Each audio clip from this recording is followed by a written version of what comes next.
que no estaban. Ahora sí. Ahora sí. Gracias, Pastor Roger. Todo de vuelta. Así hemos terminado la clase de Isaías del día de hoy.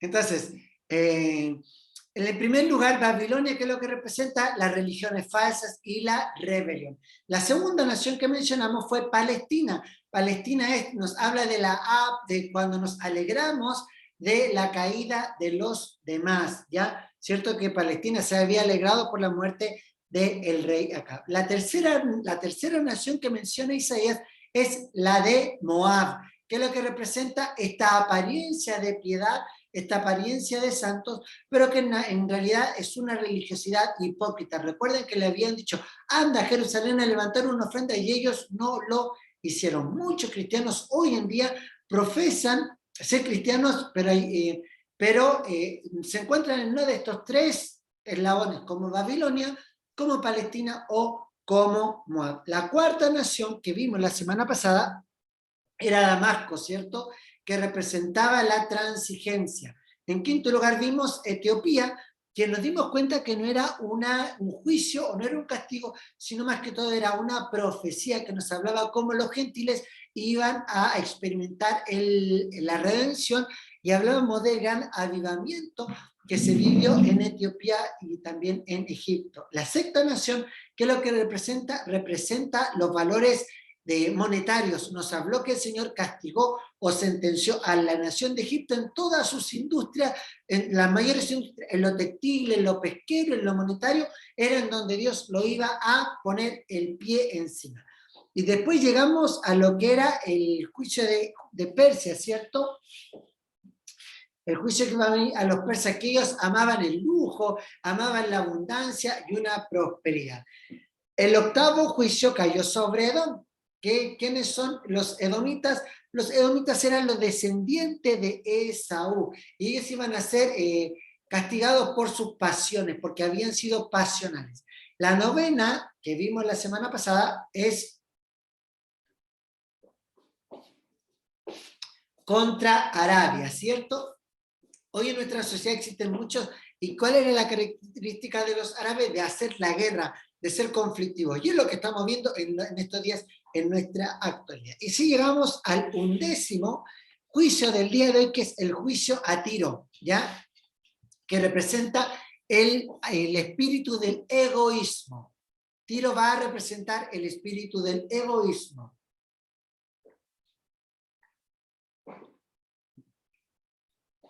Vamos a ver en este capítulo y considerar el juicio contra Tiro y contra Sidón.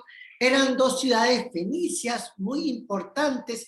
Recordemos que esto está al norte de Israel. Eran unas ciudades fenicias. Sidón era en realidad la ciudad madre, ¿ya? Sidón era la ciudad madre, pero luego creció tanto Tiro, que Tiro llegó a reemplazar a Sidón, y se transformó en una de las capitales del imperio fenicio. Era más, el Tiro era un puerto, ¿cierto? Era un lugar portuario del mar Mediterráneo, y era como la punta de entrada. Es más, se dice que ahí en Tiro estaban las columnas de Hércules, ¿ya?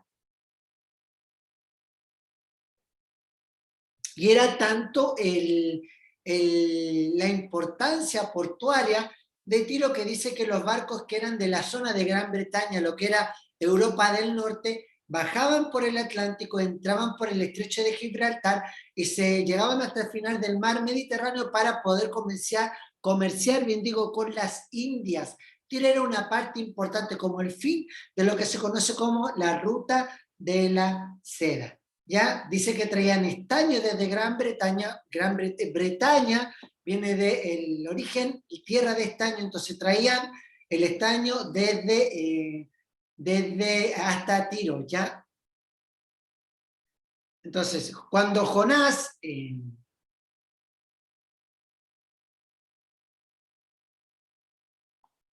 también es importante el punto histórico bíblico, que el rey de Tiro, Tiro pasó a ser la capital del reinado, el rey de Tiro, el rey Hiram, y fue uno de los mayores amigos del rey David. Recuerden que hizo una alianza con David, e incluso desde Tiro vinieron muchos materiales con los cuales después Salomón iba a construir el templo de Jerusalén. Y cuando vemos en Ezequiel capítulo 26, para que después ustedes lo lean, Ezequiel profetiza la destrucción de Tiro en manos de Babilonia, ¿ya? Y también, al igual que Judá, Tiro fue cautivo 70 años. La verdad que la situación de Tiro y Judá fueron bastante similares en el cautiverio babilónico.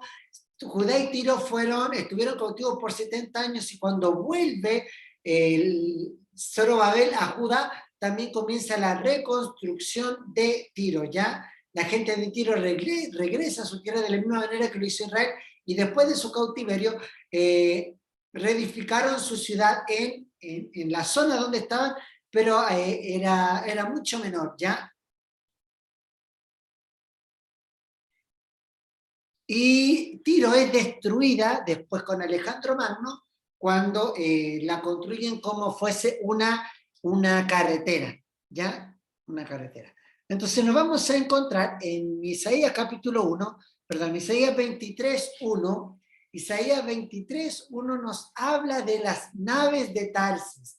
Tarsis era una zona de donde era Tarsis era la zona donde Jonás se fue, ¿se acuerdan? Que el Señor envía a Jonás a Nínive, pero Jonás se va a Tarsis. Tarsis es lo que nosotros hoy conocemos como España, ¿ya? Tarsis es lo que nosotros conocemos como España, que fue también construida, Tarsis fue construida por los fenicios. Dice, profecía sobre Tiro, aullad nave de Tarsis,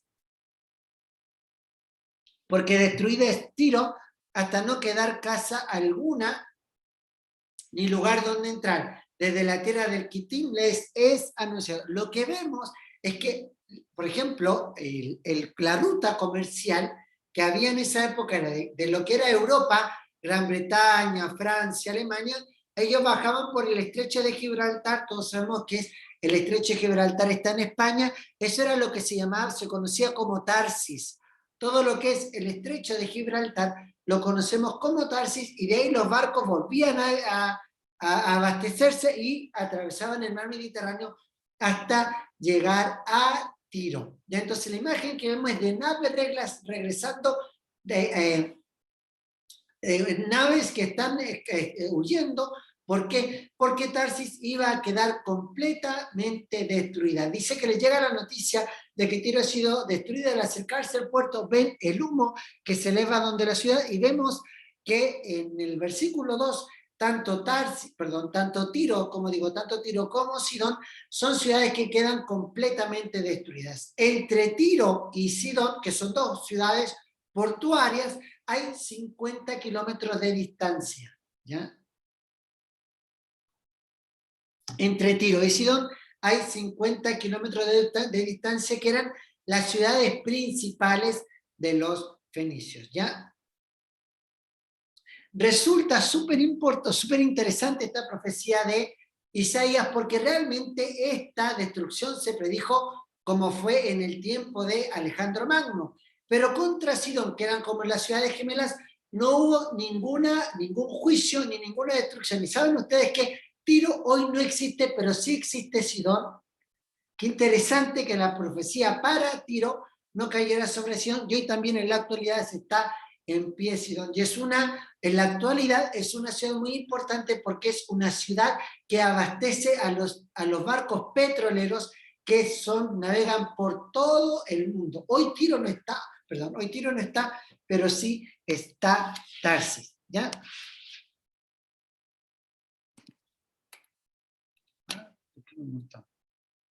Está, entonces, en 23, digo 23, todos estábamos hablando de eso. Y 23, cuando nos saltamos al versículo 23, dice, pasaos a Tarsis, aullad moradores de la costa.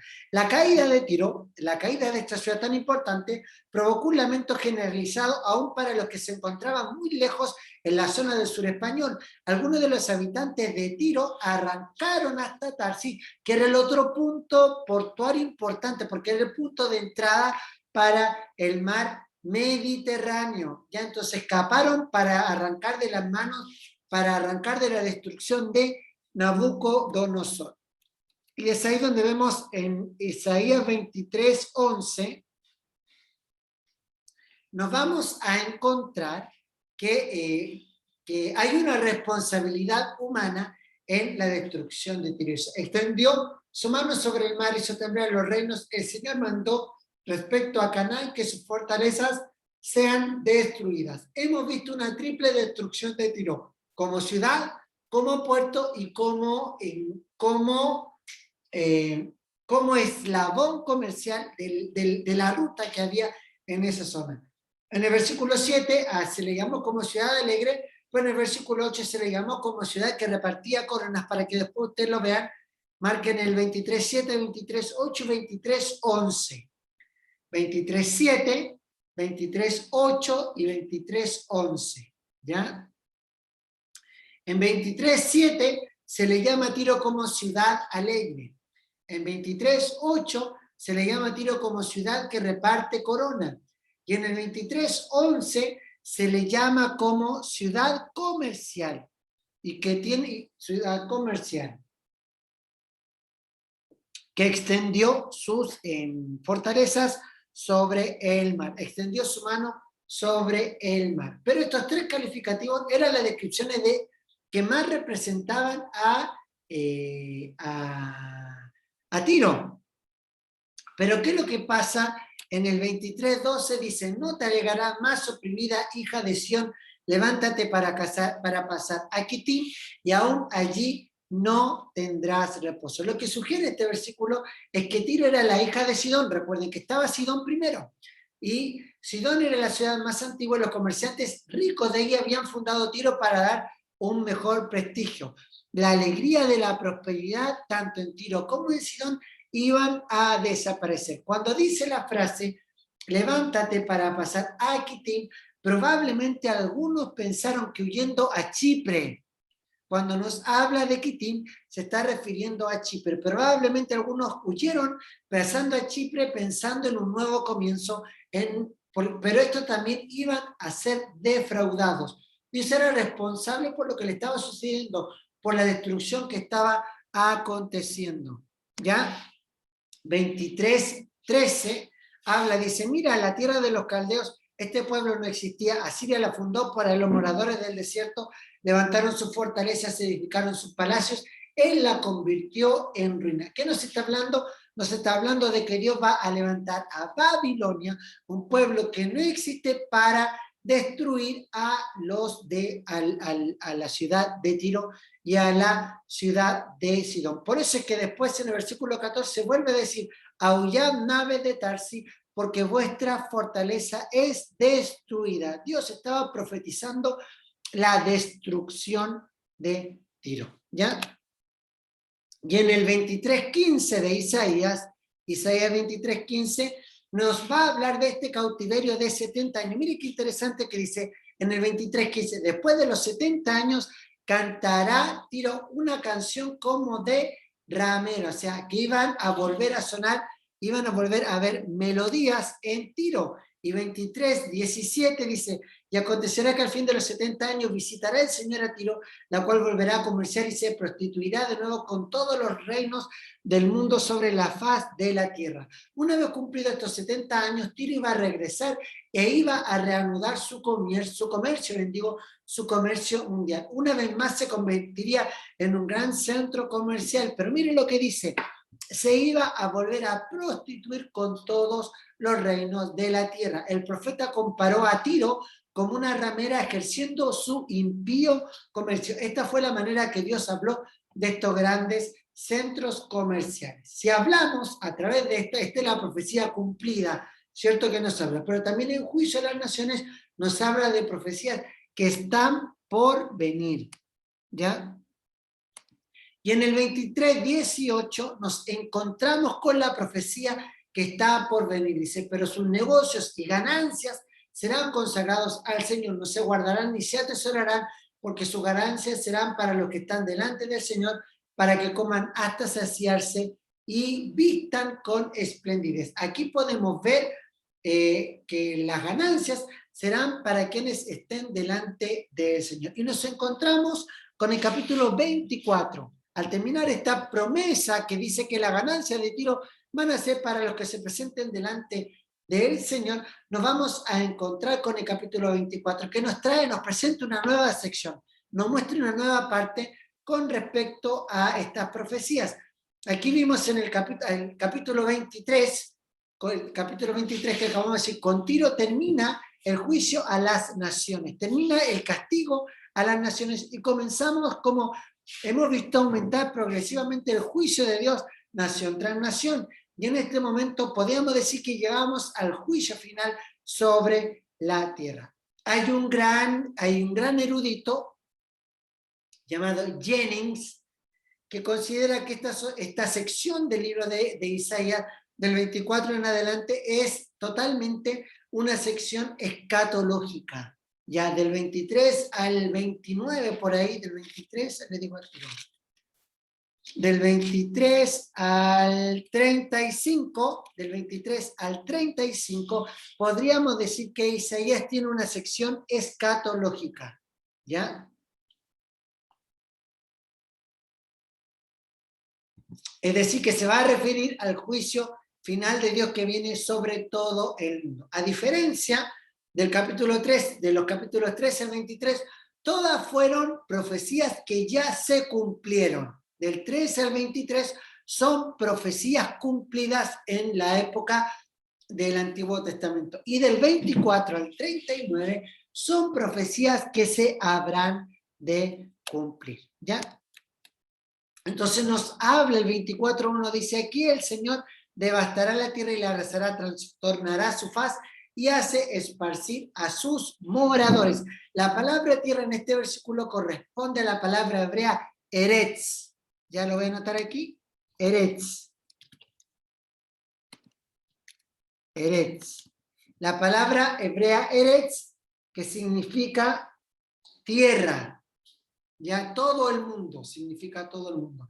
Entonces dice, he aquí que el Señor devasta la eretz, devasta toda la tierra. La opción de todo el mundo se adapta al contexto de este capítulo, que es en realidad que es un juicio que puede considerarse doble, no tan solo para Israel, sino también para toda la humanidad. ¿Ya? No tan solo para Israel, sino que para toda la humanidad. Y en el versículo 6 del capítulo 24, para que ustedes después lo lean bien, dice, por esta causa la maldición consumió la tierra, que sus moradores fueron asolados. Por esta causa fueron consumidos los habitantes de la tierra y disminuyó la población. ¿Ya? Porque nos está hablando de que los sacerdotes, las criadas, todos se alejaron de Dios, la tierra fue saqueada, se destruyó, la tierra se contaminó por sus moradores y por toda esta contaminación moral también la tierra fue contaminada. Es como cuando Dios prometió a Noé, que Dios le prometió a Noé que nunca va a destruir la tierra otra vez con una inundación. Observemos ahora que el juicio de Dios consiste en fuego, pues tenemos la palabra consumidos. Cuando la Biblia habla de un juicio que son consumidos, nos habla de un juicio que viene de fuego, ¿ya? En segunda de Pedro, no está aquí el texto bíblico, pero anótelo, en segunda de Pedro, capítulo 3, segunda de Pedro, capítulo 3, versículos 6 y 7. Segunda de Pedro, capítulo 3, versículos 6 y 7 dice así, por lo cual el mundo de entonces, hablando de Noé, pereció anegado en agua, versículo 7, pero los cielos y la tierra que existen ahora están reservados por la misma palabra, guardados para el fuego en el día del juicio y de la perdición de los hombres impíos. Y nos damos cuenta de que ya no es un juicio de fuego, sino que es un juicio de fuego, el cual va a sufrir la humanidad en el tiempo escatológico, en concordancia con este capítulo 6 de este versículo 6 del capítulo 24 del libro de Isaías, que dice que la tierra va a ser consumida a los habitantes y va a disminuir la población. Y en el 13, 15, perdón, claramente digo Isaías 24, del 13 al 15 dice así: porque así será en medio de la tierra, en medio de los pueblos, como un olivo sacudido, como rebusco después de la vendimia. Estos alzarán su voz, cantarán gozosos por la grandeza del Señor. Desde el mar darán voces glorificadas por esto al Señor en el oriente. En las costas del mar sea el Señor, Dios de Israel. Así como el mundo va a ser consumido, también nos habla de un remanente, ¿ya? El versículo 14 puntualmente nos está hablando de un remanente. Un remanente, aunque tal vez pequeño, ellos van a poder elevar sus voces para glorificar a Dios. Ahora, en el tiempo de la prueba, en el tiempo de la tribulación, van a poder honrar, van a poder dar gloria a Dios. Dice aquí que el nombre del Señor será honrado, Dios de Israel. Así que habrá un remanente del pueblo de Israel, como bien nos dice el libro de Apocalipsis, los 144,000 sellados, ¿ya? Dice que van a adorar a Dios en medio de la dificultad. Y así vamos al capítulo 24 de Isaías. Hemos visto lo que nos dice del versículo 16 en adelante. Si pueden hacer una raya entre el versículo 15 y el versículo 16 como una raya divisoria, porque el 24 y 16 comienza a hablarnos de otro aspecto, de otra sección sobre los juicios de Dios. El versículo 13 y el versículo 15 nos habla de los remanentes que serán guardados en el periodo de la gran tribulación. Aunque sea pequeño, van a elevar sus dioses para glorificar a Dios aún en el tiempo de la prueba. Y el 24-16, que sería la primera parte de esta segunda sección es como que fuera del 24-16 al 26-21. Es como que fuera del 24-16 hasta el 26-21, es como un gran bloque que vamos a ver en esta hora, ¿ya? Entonces dice en el 24-16, de los extremos de la tierra oímos cánticos, gloria al justo, y yo dije, mi desdicha, ay de mí, traidores han traicionado y han traicionado con traición de desleales. Vemos la frase, mi desdicha, ay de mí. Cuando el profeta vio el terrible carácter, la terrible imagen de la destrucción de la gran tribulación, clamó diciendo, como en otras traducciones que dicen, ay qué miseria, ¿por qué? Porque iba a ser un tiempo muy penoso, muy desagradable. Y es algo parecido a lo que Jesús nos dice en el libro de Mateo, capítulo 21, Mateo capítulo 21, versículos 21 y 22, ¿ya? Mateo 21, 24, Mateo 24, versículos 21 y 22. Mateo 24, versículos 21 y 22. ¿Qué es lo que dice? 21. Porque habrá entonces una gran tribulación, cual no la ha habido desde el principio hasta ahora, ni la habrá. 22. Y si aquellos días no fueran cortados, nadie será salvo, pero por causa de los escogidos, aquellos días serán cortados. Y mire lo que dice el 24:17 de Isaías. Isaías 24:17 dice, terror, foso y red sobre ti, morador de la tierra. Y aquí vamos a ver tres peligros que van a sufrir los habitantes de la tierra en ese día. ¿Ya? El primer temor, el primer peligro es el miedo. El miedo. Aquí no hay yo no voy a ser libre del miedo, todos van a ser miedos. Hubo un pacto en la época de Winston Churchill y el presidente Roosevelt de Estados Unidos, hicieron un pacto del Atlántico que se le llamó. Ellos dijeron que una de las cosas que buscaban en este pacto era librar al mundo del miedo. Bueno, ¿qué podemos decir hasta el día de hoy? ¿El mundo ha sido libre del miedo producto del pacto? Obviamente que no. Hay descontento, hay temor, pero este miedo no se compara en nada al miedo que va a acontecer en el tiempo de la gran tribulación, ¿ya? Entonces, el primer peligro que van a correr los hombres, el miedo. El segundo peligro que dice en el 17, 24 de Isaías, dice el foso. Cuando habla de foso, esta palabra representa el peligro de muerte, ¿ya? El foso va a representar el peligro de muerte. En otras palabras, la vida va a pender de un hilo ante una amenaza. Hoy el tema del coronavirus ha puesto a todo el mundo en jaque y la vida de todo el mundo corre peligro.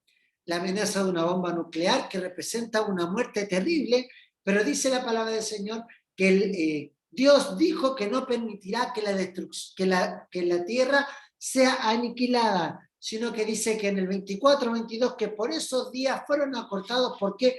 Por causa de los escogidos. Entonces, tenemos el miedo, tenemos el peligro de muerte, y en tercer lugar dice aquí la red, ¿cierto? Dice terror, foso y red. El tercer peligro que Isaías está viendo para los últimos días representa el engaño, ¿ya? Representa el engaño. El mismo capítulo 24 del libro de Mateo, Mateo 24:4. Mateo 24:4, ¿qué es lo que dice? Mirad que nadie os engañe, ¿ya? Será una época que la gente creerá que ya está entrando en el reino milenial, por ejemplo. Otros tendrán la impresión de que los grandes líderes van a traer el milenio, otros van a creer el Cristo y va a comenzar una serie de engaños y va a comenzar una serie de mentiras. ¿Por qué? Porque se tiene que cumplir esta palabra de Isaías: terror, miedo, foso, muerte y red, engaño. Hoy, ¿cuántas personas están siendo engañadas sobre la vida?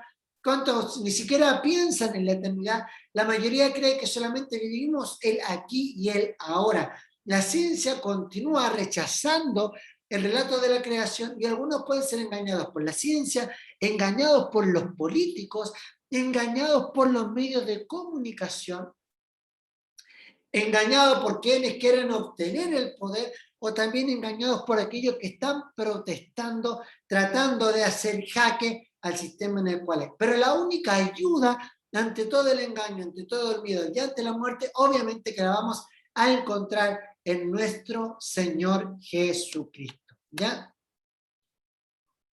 Y dice 24:18, y acontecerá que el que huya de la voz del terror caerá en el foso, y el que salga del medio del foso será atrapado en la red, porque de lo alto se abrirán las ventanas y temblarán los cimientos de la tierra. ¿Qué nos quiere decir con esto?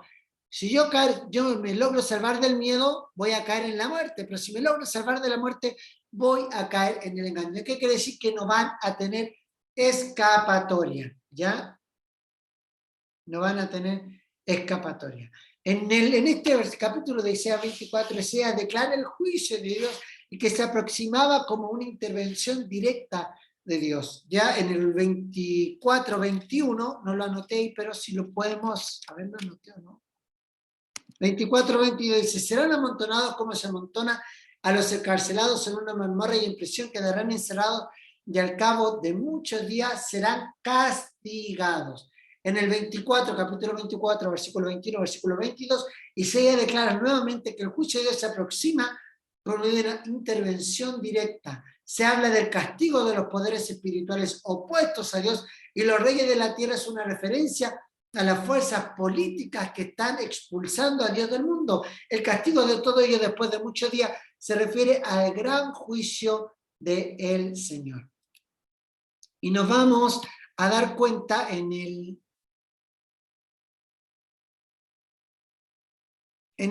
capítulo 25.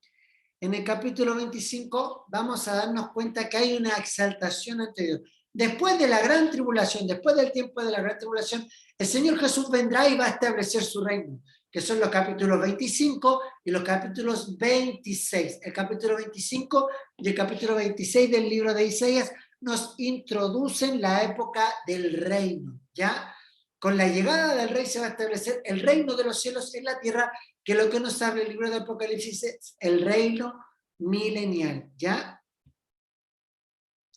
Pero todos sabemos que Jesús es rechazado como rey en la cruz, y uno no puede tener un reino sin un rey. Entonces, cuando él fue rechazado como rey, ya el Señor tiene que tomar su lugar en la tierra, y es cuando después de la gran tribulación viene el Señor, destruye al anticristo, destruye al diablo y establece el reino en esta tierra. El capítulo 25 del libro de Isaías, tanto el capítulo 25 como el capítulo 26 el capítulo 25, centrémonos en el capítulo 25, es una canción, ¿ya? De 3 estrofas, ¿ya? El capítulo 25 es una canción de 3 estrofas. Y comienza el primer párrafo, la primera estrofa de esta canción en el 25.1, que lo tiene usted en sus pantallas. Esta es una alabanza a Dios por haberlo librado de sus enemigos. Es una canción de alegría, es una canción de asombro y de adoración.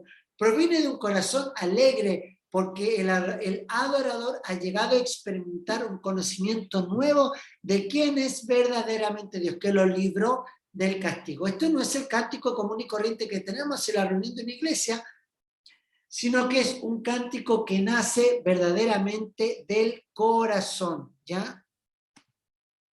El 25.2 nos habla, dice, porque convertiste la ciudad en escombro, y es una imagen viva de lo que ha pasado en la gran tribulación y que hemos sido librados de los enemigos del pasado. Dice que la ciudad fue fortificada y que el alcázar de los extranjeros ya no será ciudad ni nunca más será reedificado. ¿Por qué? Porque así como en la Nueva Jerusalén no vamos a tener necesidad de protección. ¿Cuál era la protección en las ciudades? La protección en las ciudades eran los muros, ¿ya? Y el 25.6, digo bien, 25.6, nos habla la segunda estrofa de este pasaje, ¿ya? De esta canción, 25.6. ¿Por qué? Porque el 25.6 comienza a alabar a Dios por la provisión, ¿ya? Habla de banquetes, manjares, vinos, y dice que le va a hacer, va a proveer, y dice, aquí tenemos todo lo relacionado con la provisión física. La tierra redimida, la tierra transformada, va a producir con abundancia. Sin embargo, los manjares suculentos también tienen que ver con hermosas fiestas espirituales, ¿ya?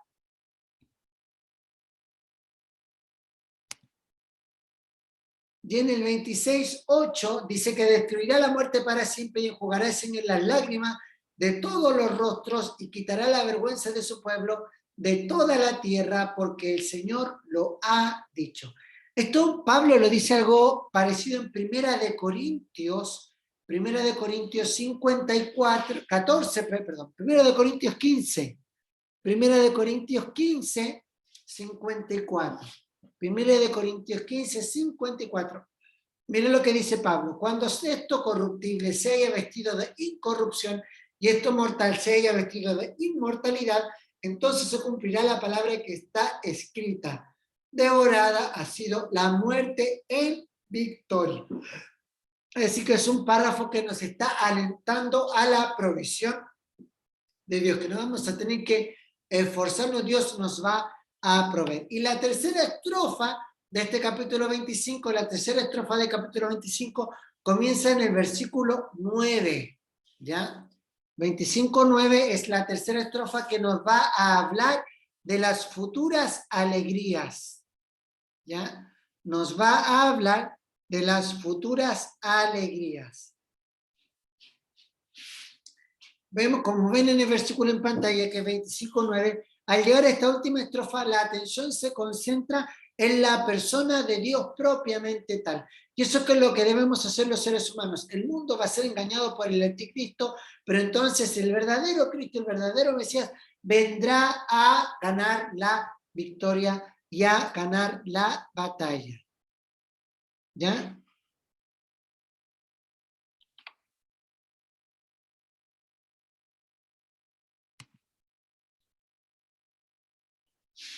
En el 25.10 dice, porque la mano del Señor se posará sobre este el monte, pero Moab será pisoteado en su mismo sitio como es pisoteada la paja en el estiércol. ¿Por qué Dios menciona a Moab en esta altura de la profecía escatológica? Cuando Moab estaba arriba, Dios estaba abajo, ¿cierto? Cuando Dios estaba arriba, Moab estaba abajo. Cuando Israel era pobre, Moab era reino, los israelitas destruyen a los moabitas y Moab queda destruido. Y el reino de... Recordemos que mencionamos a Moab en la primera parte de los juicios cumplidos, del 13, 14 por ahí, como la hipocresía religiosa, ¿ya? Entonces lo que Dios va a destruir a toda la hipocresía. Y es así como llegamos al capítulo 26, ¿ya? El capítulo 26 nos habla sobre el reino celestial. El reino celestial. Y dice en el versículo 1, en aquel día cantarán este cántico en tierra de Judá, fuerte ciudad tenemos, y salvación puso Dios por muros y baluartes. En aquel día esta canción será cantada en Judá. Esta canción es el evidente retorno de los judíos a Israel que estamos viviendo en este tiempo, y es un cumplimiento de la profecía. Nos damos cuenta en el 26:9, la frase, con mi alma te he deseado en la noche. Como comienza este versículo, con mi alma te he deseado en la noche, nos preguntamos si reconocemos esta, dice, si reconocemos esta gran necesidad de tener comunión con Cristo. Recordemos que cuando vemos el libro de Cantares, ¿se acuerdan? En Cantares 1 y 2 dice, si me besara con besos de tu boca, ese era el beso de la paz, el beso de la pasión. Y en una parte dice que la sulamita sale por las noches a buscar al amado, ¿ya? En el tiempo del milenio, cuando sea el reino milenial, quienes estaremos deseando día y noche estar con el Señor. También hoy nosotros debemos tener esta búsqueda con el Señor para estar constantemente con Él. Y mire lo que dice en el 26:16. Dice, el Señor en la tribulación te buscaron, derramaron su oración cuando los castigaste. En el pasado, el remanente se dirigió a Dios. Este momento miraron retrospectivamente aquellos versículos, aquellos días difíciles. Y es lo que vemos en el 17. En la gran tribulación, Israel va a aparecer como una mujer a punto de dar a luz, porque sus sufrimientos serán tan intensos. Incluso Jesús también habla de que serán como dolores de parto. ¿Ya? Dice en el 18, concebimos, tuvimos dolores de parto, pero dimos a luz solo viento, ninguna liberación logramos en la tierra, ni nacieron habitantes del mundo. Dice aquí, dimos a luz solo vientos, solo viento. ¿Qué quiere decir? Que el sufrimiento no produjo resultados fructíferos. Este periodo no cambió los corazones de los malvados y estos continuaron blasfemando contra Dios. Hoy el sufrimiento que experimentaron parece como un dolor de parto, producirá que algo que merezca la pena, vale la pena, o simplemente estaremos pariendo, teniendo dolores y solo produciendo viento. Pero recordemos que el profeta Isaías estaba hablando sobre el próximo reino milenial y nosotros podríamos estar viviendo en un estado similar, pero tenemos que confiar y tener la fe de que Dios va a estar con nosotros, ¿ya?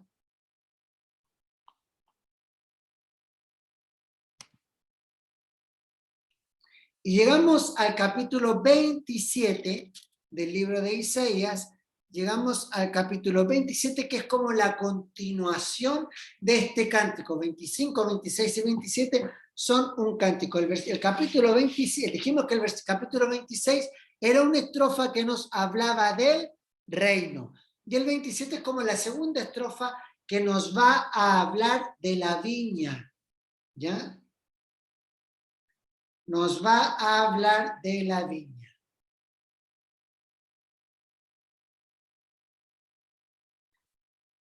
Nos habla, el versículo 27 nos va a hablar de la viña hasta el capítulo 6, ¿ya? Hasta el capítulo 6. Después del capítulo 7, perdón, el capítulo 27, del 1 al 6, es un cántico de la viña, ¿ya? Habla que van a florecer, que van a florecer, que Dios los va a guardar, y después del 7 al 11, nos habla de un castigo sobre Israel y sus enemigos. Nos habla de un castigo sobre Israel y sus enemigos. Y los versículos 12 y 13, nos habla del retorno seguro de Israel a la tierra prometida. ¿Ya? En el 27:1 dice, en aquel día, yo no anoté el 27, si lo pueden leer en su Biblia, cuando nos habla de aquel día es una expresión que se refiere al día del Señor, ¿ya? Dice que Dios va a castigar con espada dura, grande y fuerte. ¿Cuál es la espada del Señor? La espada del Señor es la palabra de Dios. En Apocalipsis 1:16, Apocalipsis 1 dice que tenía en su mano una espada aguda de 2 filos. Y la palabra del Señor también, Pablo dice que la palabra del Señor es como una espada de doble filo que penetra hasta partir los huesos, los tuétanos, las coyunturas. ¿Ya? Entonces, del 1 al 6 es como el término de esta canción que nos va a hablar del vino. También el vino se refiere al nuevo pacto que Cristo hiciera con nosotros. Del 7 al 13, del 7 al 11, perdón, bien digo, nos habla del castigo sobre Israel y sus enemigos. ¿Por qué juzga Dios a Israel más que otras naciones? Obviamente porque eran el pueblo escogido. Y llegamos al capítulo 28, ¿ya? Llegamos al capítulo 28 cuando hace una condenación sobre Efraín, ¿ya? Recordemos que cuando habla de Efraín está hablando de las 10 tribus del norte, cuya capital era Samaria. La invasión de Efraín por parte de Asiria en el tiempo de Isaías, muy cerca del tiempo de Isaías, también es un futuro y una advertencia para Jerusalén. Este capítulo nos introduce una nueva sección, una nueva parte del libro de Isaías, ¿ya? Las profecías que eran totalmente para el futuro fueron del 24 al 27 eran para el futuro, pero del 28 al 35, tenemos profecías que se cumplieron en el pasado, ¿ya? Esta es una sección que se llama los 6 lamentos, ¿ya? Los 6 lamentos. Del 28 al 35 se conoce como los 6 lamentos, ¿ya? En el capítulo 28 de Isaías tenemos ante nosotros que hay una buena ilustración de la combinación del punto de vista cercano y lejano de la profecía. ¿Qué quiere decir esto? Eventos pasados y eventos futuros. Ahora el reino del norte de Israel, aquí que está designado bajo el nombre de Efraín, iba a ser prontamente conducido bajo el cautiverio de Asiria, ¿ya? Que fue en el año 721 antes de Cristo. 721 antes de Cristo. En el 28.1, que tienen eso en pantalla, ya dijimos que Efraín e Israel, las 10 tribus del norte, son términos sinónimos para los que son llamados Samaria. La imagen de los ebrios es tanto literal, que estaban ebrios físicamente, pero también nos habla de una embriaguez negativa espiritual. Se encontraban en un estado de estupor que nos habla de que estaban llenos de orgullo, llenos de soberbia, llenos de vanagloria, llenos de angustia, y nos dice, he aquí el Señor tiene uno que es fuerte. ¿Quién es ese uno que es llamado fuerte? Ese uno llamado fuerte son los asirios, ¿ya? Ese uno llamado fuerte son los asirios, ¿ya? El profeta nos presenta en el 28, 3 y 4, nos presentó aquí un cuadro del futuro de la persona ebria, ¿cierto? Dice, con los pies será pisoteada la corona de soberbia de los ebrios de Efraín y la flor caduca de la hermosura de su gloria que está en la cabeza del valle fértil. En el reino del norte se ve desarrollado un elevado nivel de civilización, con comodidades, con mucha belleza exterior expresada en casas, jardines y árboles.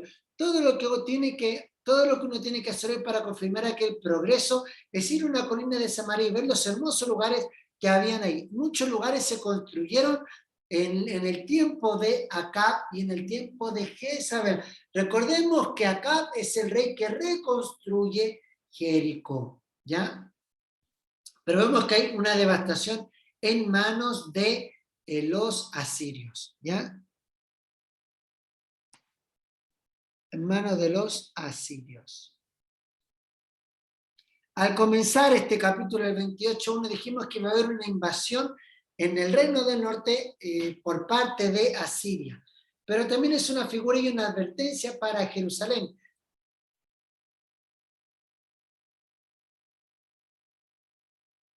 En el 28.5 hasta el 28.4 es lo que pasó en la antigüedad, pero en el 28.5 nos habla de el juicio lejano, el juicio futuro, lo que va a venir. Dice, aquel día el Señor de los ejércitos será por corona de gloria y diadema de hermosura para el resto de su pueblo. Aquí nos está hablando, volvemos a este reino milenial que nos habla el libro de Isaías. El factor que causó la caída de Efraín en el reino del norte fue su orgullo. Tenían puesto una especie de corona de orgullo, pero en aquel día, en el día del Señor, cuando Dios traiga de regreso a la tierra, la corona no va a ser de orgullo, sino que ahora va a tener una corona de gloria, ¿ya? Una corona de justicia. Lo dice en el 28:6 y 7, dice que será espíritu de justicia para que se siente a jugar y dará fuerza a los que rechazan el asalto a la puerta, pero también estos erraron por el vino y por el sidra. Aquí Dios nos está dando los motivos de la caída del reino del norte, por sus sacerdotes, por sus profetas, por los hombres en posición de liderazgo que estaban siendo controlados por la bebida y habían tomado decisiones erróneas que causaron la ruina del reino. Recordemos que Acab quería la viña de Nabot, ¿se acuerdan? ¿Y cuál era la característica de la viña de Nabot? ¿Por qué tenía que ser esa viña y no otra? Porque la viña de Nabot era reconocida como la mejor productora de vinos de todo Israel. Entonces, ¿qué es lo que quería Nabot? Quería tener la exclusividad del mejor vino, que es un poco lo que nos está hablando el profeta Isaías, ¿ya? Dice, la palabra del Señor les va a hablar.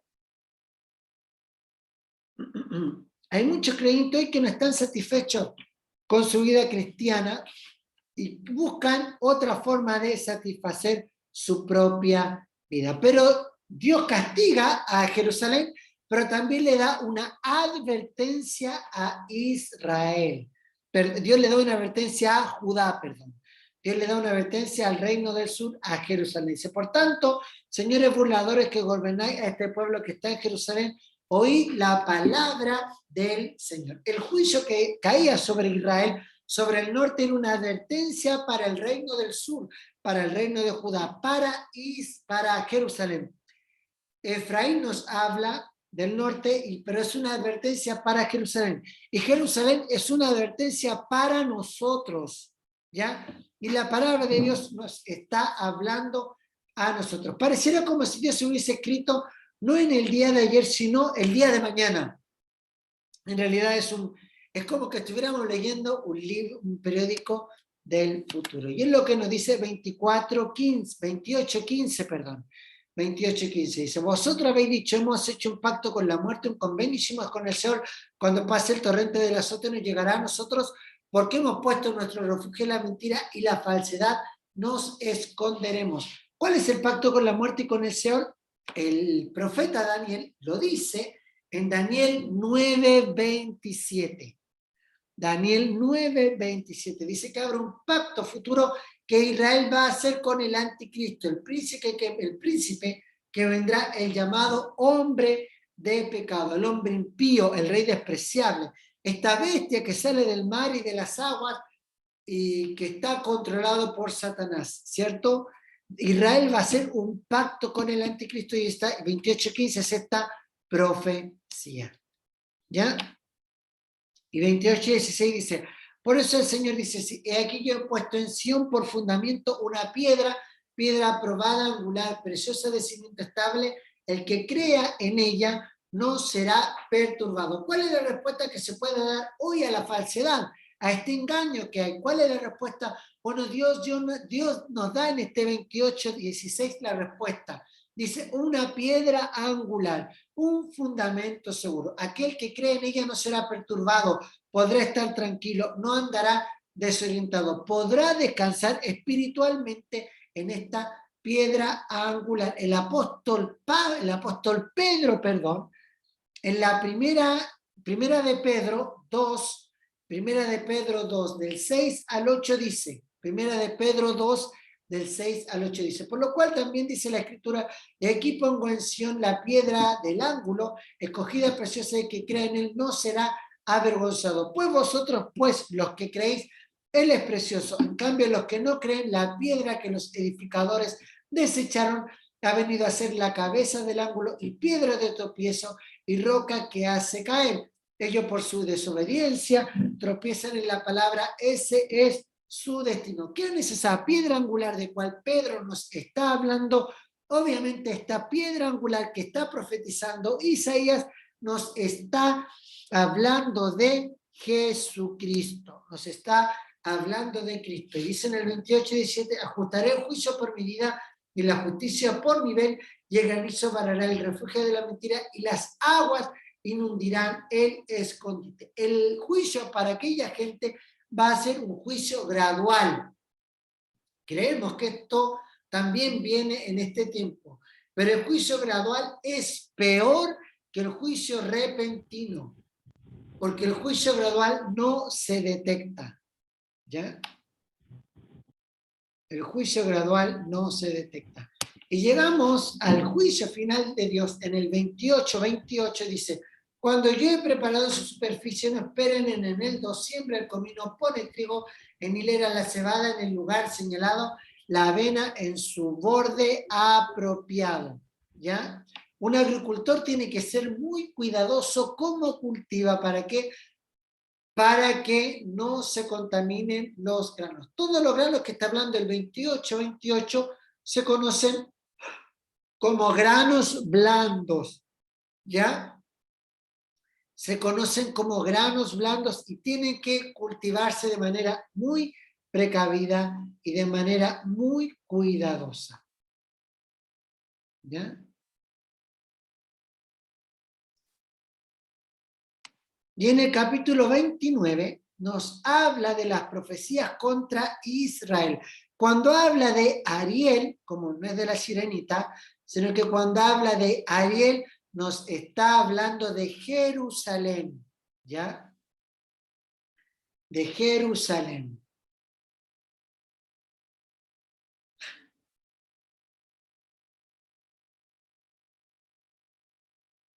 Dice, hay 29, 3 y 5. Nos habla de la profecía que fue pronunciada antes de Nabucodonosor y que marca el tiempo de los gentiles, ¿ya? Jerusalén ha sido asediada y capturada con más frecuencia que cualquier otra ciudad. Disponemos de una lista de más de 27 asedios realizados contra Jerusalén a través de la historia. Casi cada vez que fue tomada, Jerusalén fue destruida. Aquellos que pretendían ir a Jerusalén para caminar por donde Jesús anduvo, lo más probable es que no sea el lugar exacto, ¿ya? Por la destrucción de ese tiempo, ¿ya? Entonces es una profecía para la destrucción de Jerusalén. Entonces llegamos así al final del capítulo 29, en donde nos habla sobre los juicios y las destrucciones de tanto de Tiro, pero también sobre esta parte escatológica del libro de Isaías que nos habla de el fin de los tiempos. Cuando nos habla de la destrucción de Jerusalén, es una advertencia que Dios le quiere dar al pueblo de Jerusalén. Mira lo que le pasó a las naciones que te rodean. Mira lo que le pasó al reino del norte. ¿Por qué? Porque Dios también quiere guardar a Jerusalén como un remanente. Hoy nosotros también tenemos que hacer un análisis. ¿Cómo nosotros estamos enfrentando nuestra vida? ¿Nos estamos contaminando con lo de los otros reinos o estamos guardándonos para este reino milenial? El libro de Isaías tiene un común denominador a través de todo el libro. ¿Cuál es ese común denominador? Ese común denominador es el remanente, pero el remanente es el remanente cuando toman la decisión de consagrarse para el Señor. Espero que les haya quedado clara la clase extensa de hoy. La próxima semana vamos a terminar el juicio de las naciones y espero que podamos seguir siendo bendecidos por la palabra del Señor. Cantemos al Señor. Cerca de ti yo quiero estar para escuchar tu voz y aprender de ti. Quiero ser un reflejo de tu amor. Yo quiero vivir solo en tu voluntad. Jesús, eres mi buen pastor, tú conoces mi camino. Jesús, puedo confiar en ti, oh mi Dios, me rindo y Jesús, eres mi buen pastor. Jesús, eres mi buen pastor, tú conoces mi camino. Jesús, puedo confiar en ti, oh mi Dios, me rindo. Vamos a clamar al Señor y vamos a darle gracias por recordarnos una vez más que somos parte de este remanente, que somos parte del pueblo escogido por Dios y que solo debemos mirar al Señor y alejarnos de las costumbres paganas. Clamemos al Señor. Señor, Señor.